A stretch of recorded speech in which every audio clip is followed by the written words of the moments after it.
This one's called Television Puts People Where They Do Not Belong. Um,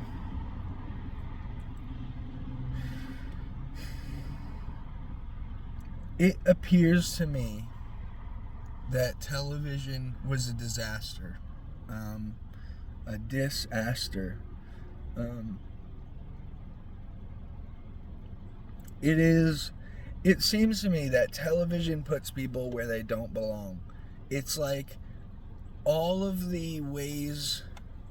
It's like I constantly imagine a world without television, right? A world without a box that you sit at, and it gives you suggestions, either consciously or unconsciously, to accept a worldview or accept views about certain things in the world, and you either agree or deny to those suggestions, and they move you. They like make you.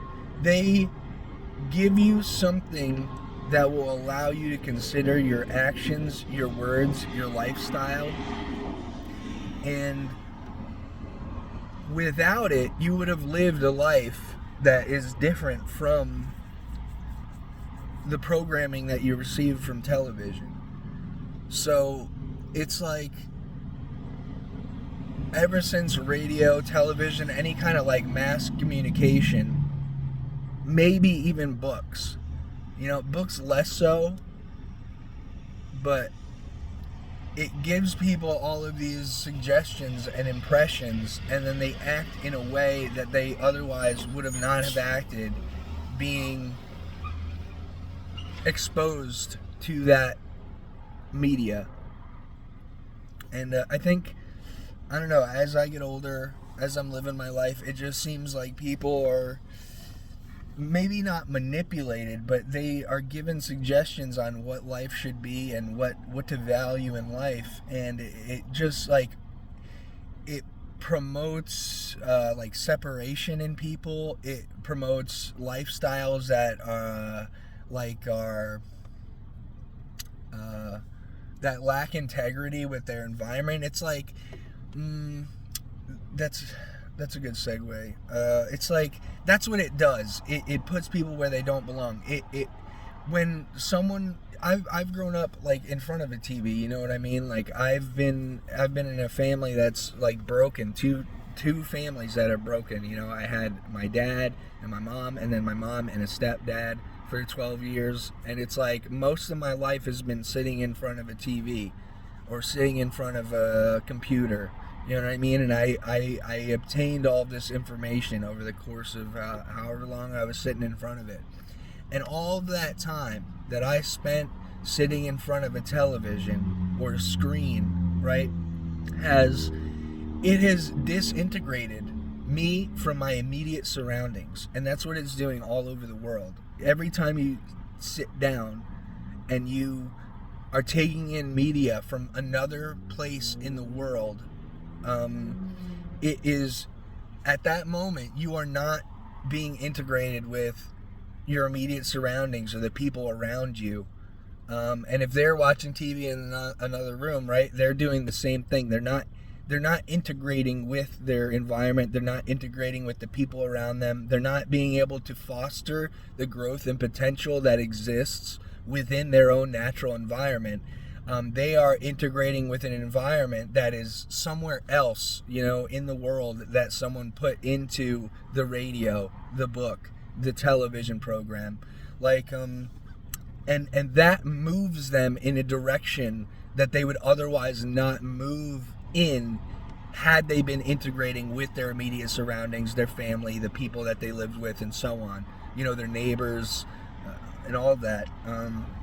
So it really, all this in consideration, really makes it seem to me like television and media, your cell phone, all of these things that you can consume media, they put you in a place where you otherwise wouldn't be. They disintegrate you from your natural environment, from your natural progression and potential.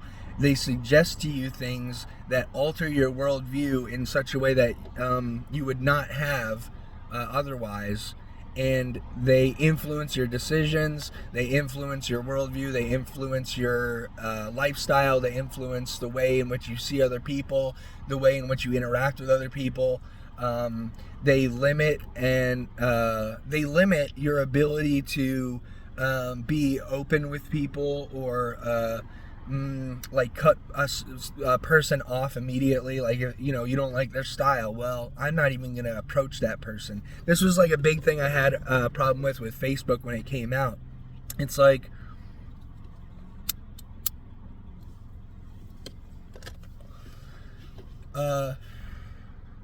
you know, it's just that I'm a millennial and I saw the world before the internet, right? So it's like I saw the world where it's like I would have to go outside, you know, and walk around town with the friends that I knew from school, and we'd have to like find people, and we'd have to like befriend them. We'd have to or you know, reject them as someone who's in our friends. But we had to actually have a more like hands-on experience with like meeting people person to person, being out and about in town or wherever. And it's like when Facebook came out, I had realized almost immediately, like, it was, I could see who this person presents themselves to be on Facebook, and I could determine whether or not I would even give that person a chance if I see them in person. You know what I mean? And that's not really a way to live. There's no potential. It's limiting the potential to foster integrity with your natural environment. I can't say it any much more clear than that.